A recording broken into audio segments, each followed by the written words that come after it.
Hi friends, ఎలా ఉన్నారు? ఓంకారం కార్యక్రమానికి స్వాగతం. ముందుగా అందరికీ హోలీ పర్వదిన శుభాకాంక్షలు. ఈరోజు అనగా 14/3/2025 క్రోధినామ సంవత్సర ఉత్తరాయణ హేమంత ఋతువు ఫాల్గుణ మాస. ఈరోజు శుక్రవారం, శుక్లపక్షం, పౌర్ణమి, ఉత్తర ఫాల్గుని నక్షత్రం. ఈరోజు గురూజీ గారు మనకి తెలియజేసిన మంత్రబలం, తారాబలం, అలాగే తదితర విషయాలు అన్నీ కూడా ఇప్పుడు ఈ వీడియోలో చర్చించుకుందాం. అయితే ముందుగా మంత్రబలంలో ఈరోజు చాలామంది కామెంట్స్ పెడుతున్నారు. ఏ రోజు మంత్రబలం ఆ రోజు చెప్పమంటున్నారు. అయితే ఇక్కడ విషయం ఏమిటి అంటే, మనకి ఇది వరకులాగా ముందు రోజే మంత్రబలం యోగక్షేమం తెలియడం లేదు.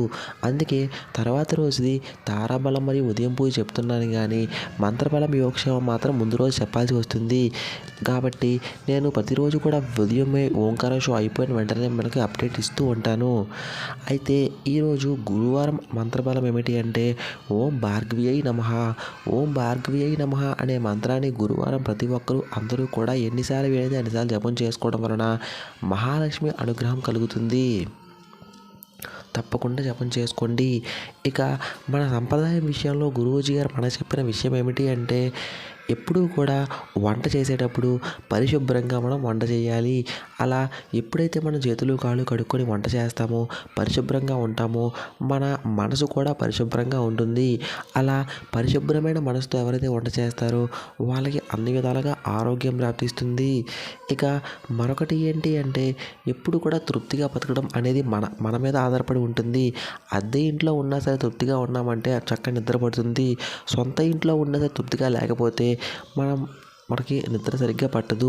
తృప్తి అనేది మన మైండ్ సెట్, అంటే మన మీద ఆధారపడి ఉంటుందని గురూజీగా చెప్పారు. ఏ ఇంట్లో అయితే ఉదయాన్నే దీపం వెలిగిస్తారో, స్నానం చేసుకుంటారో ఆ ఇంట్లో ఆర్థికంగా అభివృద్ధి అవుతారట.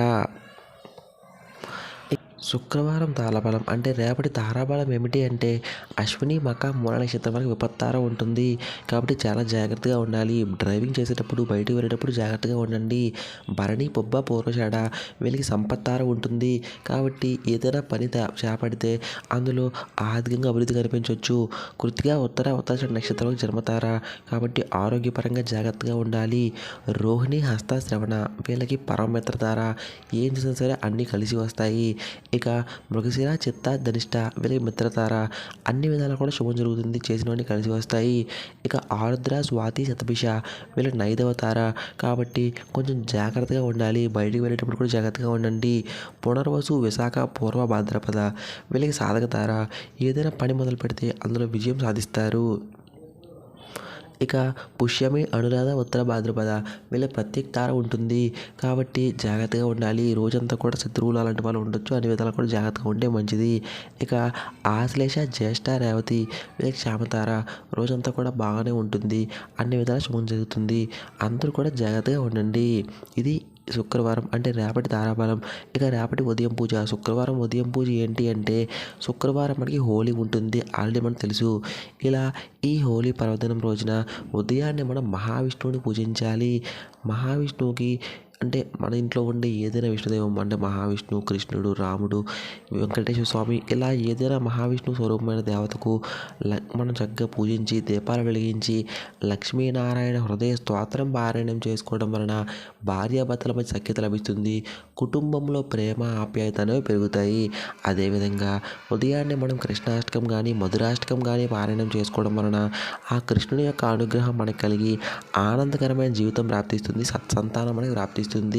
కాబట్టి వీలైన వాళ్ళందరూ కూడా ఈ విధంగా లక్ష్మీనారాయణ హృదయ స్తోత్రం, దానితో పాటు మధురాష్టకం కానీ కృష్ణాష్టకం కానీ పారాయణం చేసి ఆ మహావిష్ణువు అనుగ్రహం, కృష్ణుడి యొక్క అనుగ్రహం పొందండి. హోలీ రోజు ఉదయాన్నే ఈ పూజ చేసుకోవాలని గురూజీ గారు మనందరికీ తెలియజేశారు. ఇక ఈరోజు యోగక్షేమం అంటే గురువారం రోజు యోగక్షేమం ఏమిటి అంటే, గురువారం రోజు సాయంత్రం ముందుగా ఒక పూర్ణ కొబ్బరికాయ తీసుకోండి. ఫుల్గా ఉండే కొబ్బరికాయ తీసుకోండి. ఇప్పుడు ఆ కొబ్బరికాయను మన ఇంటి ముందే స్త్రీ దేవతలు అంటే మన ఇంట్లో స్త్రీ దేవతలు ఎవరైతే ఉంటారో, ఏ స్త్రీ దేవతలైనా సరే స్త్రీ దేవతల ముందు ఆ కొబ్బరికాయ పెట్టి చక్కగా మనం చేతిలో అక్షింతలు కొంచెం వేసుకోవాలి. ఆ అక్షింతల్లో కొంచెం నీళ్ళు వేసుకోవాలి. అలా వేసుకొని ప్రకృతి మాతని సంకల్పించాలి. ప్రకృతి మాత మాకు ఏమైనా స్త్రీ శాపాలు కానీ, దోషాలు కానీ, బ్రహ్మహత్య దోషాలు కానీ, వేరే ఏమైనా దోషాలు కానీ ఉంటే అలాంటివన్నీ దూరం అవ్వాలని సంకల్పం చేసుకొని మనం ఆ అక్షింతలను ఆ కొబ్బరికాయ మీద వేసేసి ఏదైనా దేవి స్తోత్రం పారాయణ చేసుకోవచ్చు. లలిత సహస్రనామ స్తోత్రం కానీ, దుర్గా కవచం కానీ, దుర్గా స్తోత్రం కానీ పారాయణం చేసుకోవచ్చు. అలా పారాయణ చేసుకున్న తరువాత రోజు ఆ కొబ్బరికాయని పట్టుకొని నది దగ్గరికి కానీ, చెరువు దగ్గరికి కానీ, బావి దగ్గరికి కానీ వెళ్ళాలి. అలా వెళ్ళి అక్కడ ఆ కొబ్బరికాయ పట్టుకొని కొబ్బరికాయతో పాటుగా మనం కూడా ఒకసారి మునిగి తరువాత మనం ప్రకృతి మాత్రం మళ్ళీ సంకల్పం చేసుకోవాలి.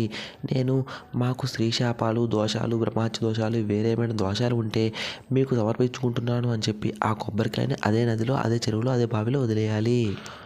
అలా వదిలేసి తరువాత మనం చక్కగా వచ్చేయాలి. ఇలా ఎవరైతే చేస్తారో వాళ్ళకి అన్ని దోషాలు దూరం అవుతాయి. ఒకవేళ ఇలా నదికి వెళ్ళడం వీలు కాకపోయినా సరే ఇవేవి వీలు కాదు అనుకుంటే అది చేయకండి. అప్పుడు మనం చక్కగా గురువారం రోజు సాయంత్రమే మహాలక్ష్మి అమ్మవారి ముందు నెయ్యి దీపాలు వెలిగించుకొని కనకదార స్తోత్రం పారాయణం చేసుకోవడం వలన ఆర్థికంగా అభివృద్ధి అవుతాము. ఇది ఫ్రెండ్స్ గురువారం రోజు యోగక్షేమం. ఇంతకుముందు చెప్పిన తారాబలం మరియు ఉదయం పూజ మాత్రం శుక్రవారం సంబంధించింది. ఆల్రెడీ వీడియో స్టార్టింగ్ చెప్పాను కదా, ముందు రోజు మనకి యోగక్షేమం మరియు మంత్రబలం తెలియడం లేదు. కాబట్టి యోగక్షేమం మరియు మంత్రబలం నేను గురువారం చెప్తున్నాను. తారాబలం మరియు ఉదయం పూజ మాత్రం శుక్రవారం చెప్పాను. జాగ్రత్తగా గమనించి అన్నీ కూడా ఫాలో అవ్వండి. ఇది ఫ్రెండ్స్ వీడియోని లైక్ చేయండి. Thank you.